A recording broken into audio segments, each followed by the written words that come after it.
పెద్ద దూరంగా ఉంటే అందరికీ కనపడుతుంది. So before checking I have to arrange ఓపీలో మనం ఒకటి ట్రే అరేంజ్ చేసుకోవాలి. అందులో ఇన్స్పేపు ఒకటి అవసరం అయితే గ్లౌస్ అలాంటివన్నీ కూడా పెట్టుకోవాలి. దాంతోపాటు పెటోస్కోప్. సో పెటోస్కోప్ అండ్ ఇన్స్పేపర్ వెరీ ఇంపార్టెంట్. మీకు ముందు కూడా చెప్పాను, ఈరోజు చాలా మంది దగ్గర ఇది తీయలేదు. ఇది చాలా హార్డ్గా ఉంటుంది, గుచ్చుకుంటుంది. అవును మేడం. ఇది తీసేయండి, బయట నుంచి చూడాలి. సో ఇది మనకి ఎలా ఉంది చూడండి, గట్టిగా ఉంటుంది, బెండ్ అవ్వదు, ఇలా తీయాలి. సరేనా? ఇది తీసేయండి, వాళ్ళు కూడా చూసుకుంటారు. పక్కకి తిరిగి పట్టుకోండి.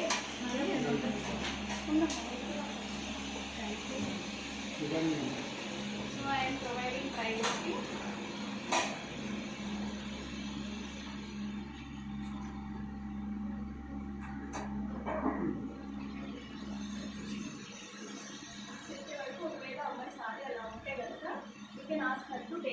మనం తీయకపోయినా మనమే తీయాలని ఏం లేదు. సో ఎంతవరకు మనకి ఎంత పార్ట్ అయితే మనకి ఎక్స్పోజ్ అవ్వాలి అనుకుంటున్నామో, చూడాలనుకుంటున్నామో అంతవరకు మాత్రమే దాన్ని మనం తీయాలి. సరేనా? కాబట్టి కొంచెం కింద తీయించా, చూపించారా? కొంచెం కింద తీయించు, మనం దాన్ని అడగచ్చు కింద తీద్దాం. ఓకేనా? ఇంతవరకు తీసుకుంటాం. చూద్దామే కొత్త ఎలా ఉంది అన్నది. I'm rubbing my hands but making it warm. So ఎందుకు అంటే కూల్గా ఉన్నప్పుడు ఏమవుతుంది, మనం టచ్ చేసేటప్పుడు లోపల బేబీ అనేది మూవ్ అయిపోతుంది. మదర్ కూడా ఒక సెన్సేషన్ ఇలా మూమెంట్ అనేది వస్తుంది. సో అలాంటి ఏమీ లేకుండా తన టెంపరేచర్, బాడీ టెంపరేచర్కి మన హ్యాండ్స్ టెంపరేచర్ మ్యాచ్ అవ్వడానికి మనం రబ్ చేసుకుంటాం. ఓకేనా? సావిత్రి, ఇది భయపడుకో, ఏదైనా ఇబ్బంది అయితే నాకు చెప్పు. సరేనా? Okay sir. ఇబ్బందులు ఉన్నాయా? ఇదే ఫస్ట్ కదా, ఇదే ఫస్ట్ కదా. చక్కగా మీ బేబీ చూసావా? మంచిగా బొమ్మలు వేసాను. ఏం బొమ్మలు ఇవి? చూసుకోవాలా? ఏం కనిపిస్తుంది మీకు? కనిపిస్తుందా? చూడండి, ఇవన్నీ కూడా మీ బేబీ లోపల నుంచి వేసే బొమ్మలు అనమాట. సరేనా?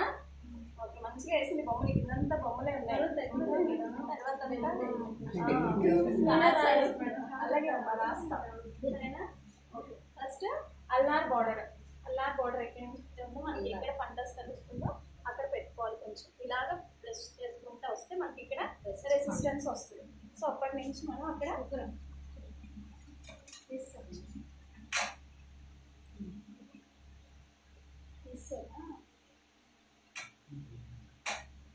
సో మనం ఇటువైపు మెజర్ చేసుకోవాలి.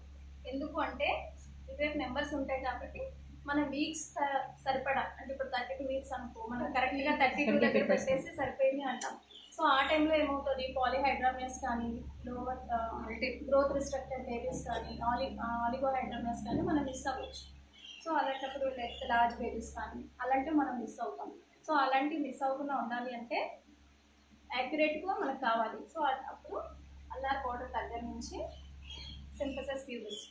So where the hardest point, మనకి హార్డ్గా ఉంటుంది. సో ఆ హార్డ్ పాయింట్ దగ్గర చూసుకొని బ్యాక్ సైడ్ తిప్పుతాం 35.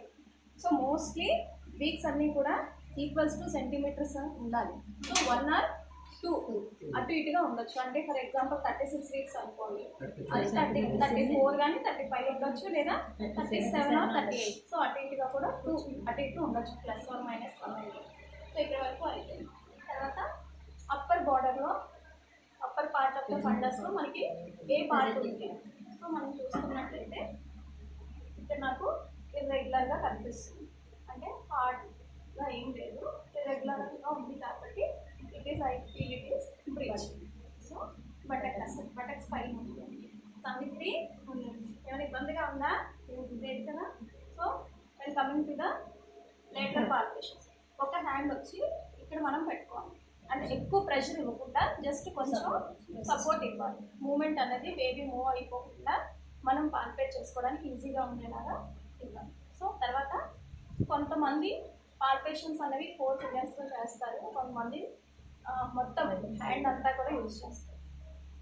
సో హ్యాండ్ అంతా యూజ్ చేస్తే ఏమవుతుందంటే మొత్తం మన హ్యాండ్ అంతా కూడా లార్జెస్ట్ ఏరియాని కవర్ చేయొచ్చు. సో ఇలాగా రొటేట్. సో ఇక్కడ మనకి ఇలా ఇర్రెగ్యులర్గా ఉంది కాబట్టి మనం అలా పాల్పేట్ చేయలేకపోతున్నాం, కానీ మదర్ రూమ్ మంచిగా రౌండ్గా ఉంటుంది కాబట్టి మనం ఈజీగా చేయవచ్చు. సో సర్క్యులర్గా ఇలాగ చూడాలన్నమాట. సో మనం చెయ్యి అనేది పైకి అసలు లేకపోతుంది. సో ఎక్కడ ఉంది, సో లాటరల్ ఇటువైపు అయిపోయింది. నెక్స్ట్ ఇక్కడ ప్రెషర్ ఇచ్చుకొని ఇలాగ రౌండ్గా చేసుకుంటా కింద వరకు చూసుకోవాలి.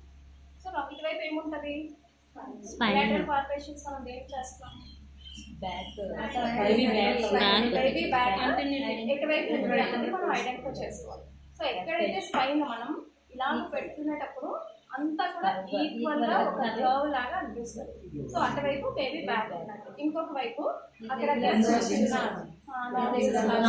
క్లోజ్ లా కనిపిస్తుంది, చిన్న ముద్దల్లాగా కనిపిస్తుంది. సో ఒక్కొక్కసారి మనం అలా చేసేటప్పుడు వాళ్ళ కాళ్ళతో కూడా కొంత ఉంటారు. సో అది మనం చూసుకోవాలి. సో బ్యాక్ ఇటువైపు ఉంది అని నాకు అనిపించింది. So baby is a longitudinal line, ఎటువైపు ఉంది, left side, back is on left side. So అయిపోయింది. తర్వాత సో మనం నెక్స్ట్ హార్ట్ రేట్ చెక్ చేసుకునేటప్పుడు అప్లికస్ నుంచి ఇలియా క్రెస్ట్ లెఫ్ట్ సైడ్ మిడ్ పాయింట్లో చెక్ చేసుకోవాలి. ఓకే, తర్వాత వచ్చేసరికి మదర్ని కొంచెం కొంచెం మా దగ్గర తీసుకోమా. సో మదర్కి కూడా చెప్పొచ్చు మనం, అమ్మ మీ బేబీ యొక్క సావిత్రి, మీ బేబీ యొక్క బ్యాక్ బ్రేక్ ఉంది, కాలు ఉన్నాయి చూడు అని చెప్పి మనం ఇలాగా టచ్ కూడా చేయించవచ్చు వాళ్ళకి. ఓకే, ఇలా కూడా చూడు ఇది కాళ్ళు తెలుస్తున్నాయా, సో అవన్నీ చెప్పొచ్చు. చెప్తా ఉంటే వీళ్ళతోనే మాట్లాడుతూ ఉంటాము, ఇప్పుడు వీళ్ళతోని వాళ్ళకి అంటే మనం చెప్పింది ఏదైనా కూడా వాళ్ళు కన్వే చేసుకోవాలి. సో అయిపోయింది, లెటర్ అయిపోయి. సో నెక్స్ట్ కింద పార్ట్ పెల్విక్ లో తెలుస్తాను. సో పెల్విక్లో మనం ఏ పార్ట్ ఉంది అనేది హెడ్ అలాట్ అవుతుందా లేదా అనేది చూసుకోవాలి. సో మనం ఇక్కడ అనుకున్నాం బ్రీచ్ అని, సమ్ టైమ్స్ మనకి ఇక్కడ కూడా బ్రీచ్ అనిపించవచ్చు, అంటే మన పాల్పేషన్స్ కరెక్ట్గా చేసామా లేదా అనేది కూడా మనకు ఒక క్లారిటీ ఉంటుంది. మనకి ఇక్కడ కూడా కొంచెం హార్డ్గా అనిపించవచ్చు, ఫస్ట్ టైం మనం చేసేటప్పుడు కొంచెం కన్ఫ్యూజ్ అవుతుంది. సో ఇక్కడ ఏముంది అని చెప్పి మనం ఇక్కడ పట్టుకొని జస్ట్ మూవ్ చేయాలి. ఇక్కడ ఇది మూవ్ అవుతుంది, మనమే మూవ్ చేయాలి, అక్కడైతే మూవ్ అవుతుంది మదర్ దగ్గర. సో ఇలా పట్టుకొని జస్ట్ బెలౌట్మెంట్, ఓకే హెడ్ అనేది బెలౌట్ అవుతుంది. నెక్స్ట్ ఈ కన్వర్జెంట్ డైవర్జెంట్ వచ్చేసరికి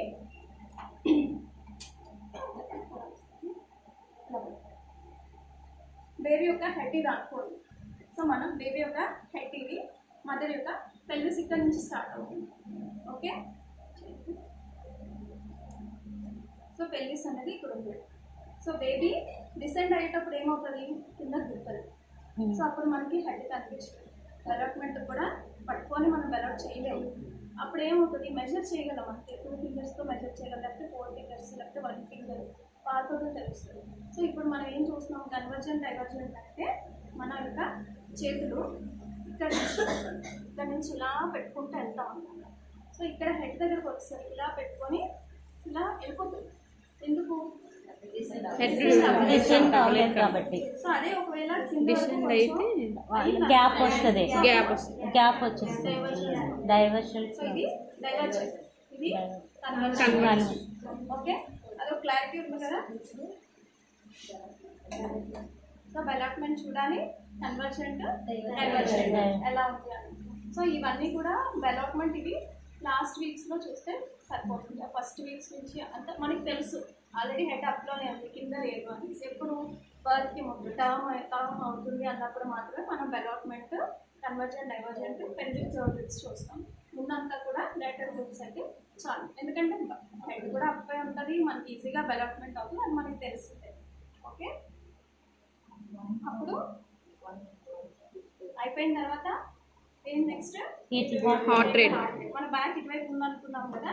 సో అంబ్లికస్ నుంచి మధ్యలో పెట్టేసి మనం okay. So I can differentiate maternal pulse and fetal heart rate. So I will count for 1 minute. Okay, so నాకు పల్స్ డిఫరెన్స్ అనేది తెలిసింది. సో maternal pulse అయితే అది కాదు, డిఫరెన్షియల్ కాదు. So I can count it, it is a fetal heart rate అని నాకు అర్థమైంది. సో మనం fetal heart rate complete 1 minute count చేసుకోవాలి. సో ఒకవేళ మనం చూసేటప్పుడు ఫేసింగ్ ఎటువైపు ఉన్నా పడుతుంది, ఎవరు కంఫర్టబుల్ బట్టి వాళ్ళు చూసుకోవచ్చు. సో ఇప్పుడు ఇటువైపు ఉంది, సో ఈజీగా మనం చూడొచ్చు. ఇటువైపు ఉన్నప్పుడు కంఫర్టబుల్. అయితే ఇది అయిపోయిన తర్వాత మదర్కి మనం చెప్పాలి మీ బేబీ హార్ట్ బీట్ బాగానే ఉంది, సో మీకు తగ్గట్టు మీ వీక్స్కి తగ్గట్టు గ్రోత్ ఉంది. సో అలాగా ఒకవేళ అది చాలా అర్థం అవ్వచ్చు, అర్థం కాకపోవచ్చు. నీకు నెలకి సరిపడా బేబీ అన్నది ఎదుగుగా ఉంది అని మనం చెప్పాలి. Baby Savitri baby heart beat కూడా బాగుంది, సరేనా? పక్కకు తిరిగి లేవు పైకి.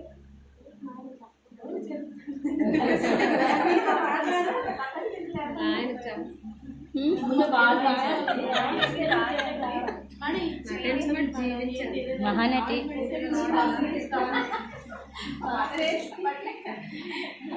అదంతా